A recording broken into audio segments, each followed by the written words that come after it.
I think it's a very interesting question why I became interested in harm reduction, and there are lots of answers, and one's going to be very selective in answering it, and also perhaps reinterpreting history somewhat as we look back on our biographies.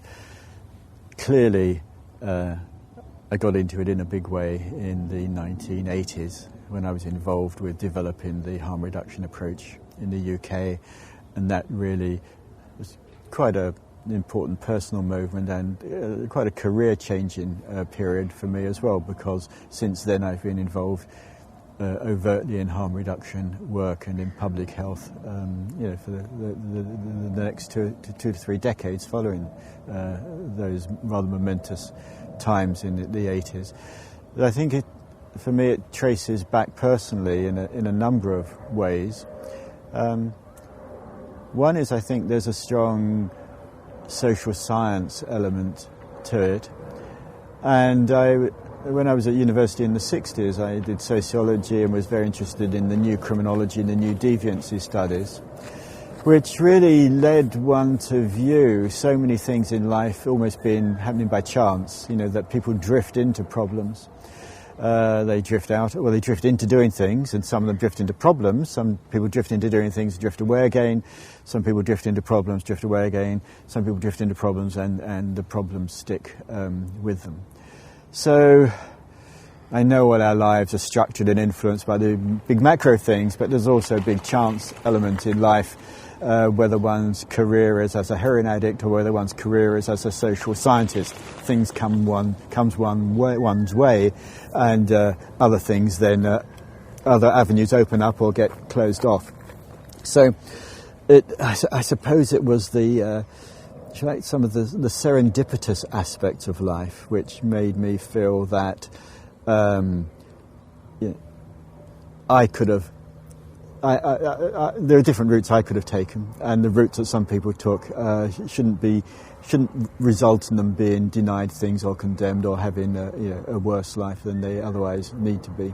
And I suppose there's a lack of judgmentalness, which is an important thread running through that social science perspective, and also my own feelings about social issues and social problems.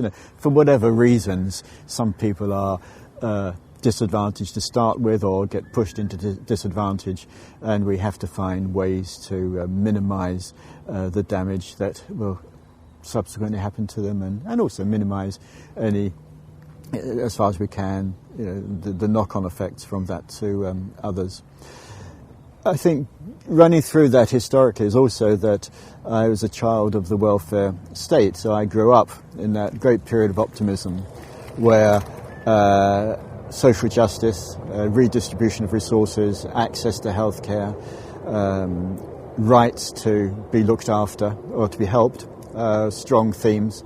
I still feel that there's an important area that we need to do things for people who are less fortunate for whatever reason. I'm not referring to drug users, but people who had a harder stake in life than I have.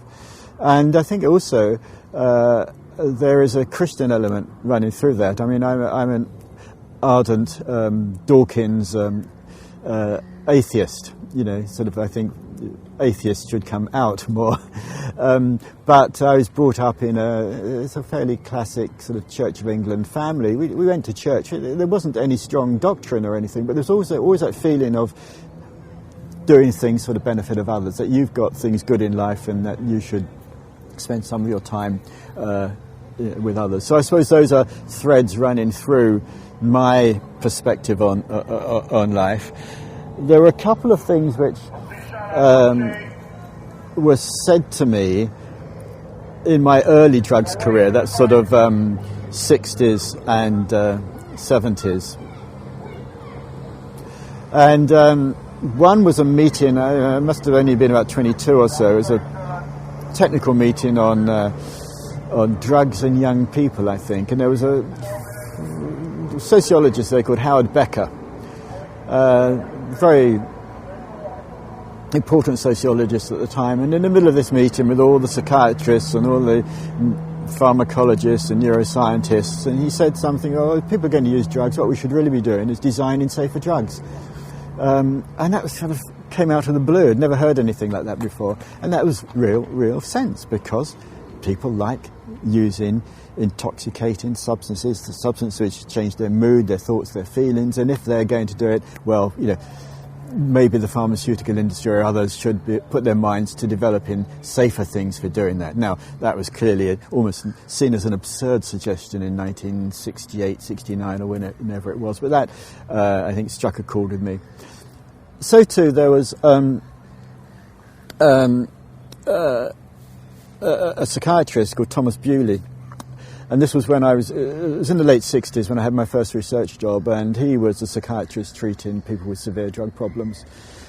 And there was a lot of therapeutic optimism, we can get people off better, abstinent, all the rest of it.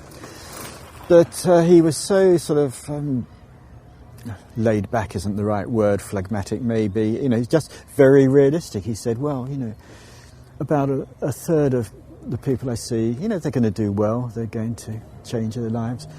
About another third are going to kind of stay the same, and about a third are going to get a mess, and many of them, some of them are going to die or end up in a worse state. He said, not much we can really do about it. We can help people along, we can help manage them, help them manage their lives a bit better. And it was this very pragmatic view that came out of, that I heard from a mainstream psychiatrist. And that's the realism of harm reduction. I mean, I think harm reduction is more ambitious than that, but it's just kind of being realistic about what you can achieve. You can't make people become abstinent. You can't make, you can put people in places where they might take advantage of what you can do. You can try to change things around them to give them new opportunities, and you can motivate them and encourage them. But at the end of the day, there's a huge element of choice and so on, a huge element of other things that we just can't affect. So I think harm reduction is actually very optimistic, but it's not, what are the words? It's not therapeutically ambitious, or it doesn't hold out unrealistic ambitions for people. Get people to do things they can do. And that, I think, is the great thing about harm reduction. But it runs through so many aspects of our lives, because we're doing harm reduction all the time. We've got dangerous electricity in our houses, and that's all we manage. We could kill ourselves every day, but we manage that. There are sharp knives in our kitchens. We cross the road. We drive cars, and we tweak things. We want to do all these things. We want to drive, but we can. The environment in which we drive is shaped in a helpful way to reduce the problems we might cause for ourselves. So I see harm reduction as straightforward, sensible public health, trying to help people in certain directions, but not overly cajoling, forcing them, making them do things that they can't do or that they don't want to do. So it's optimistic, but also realistic.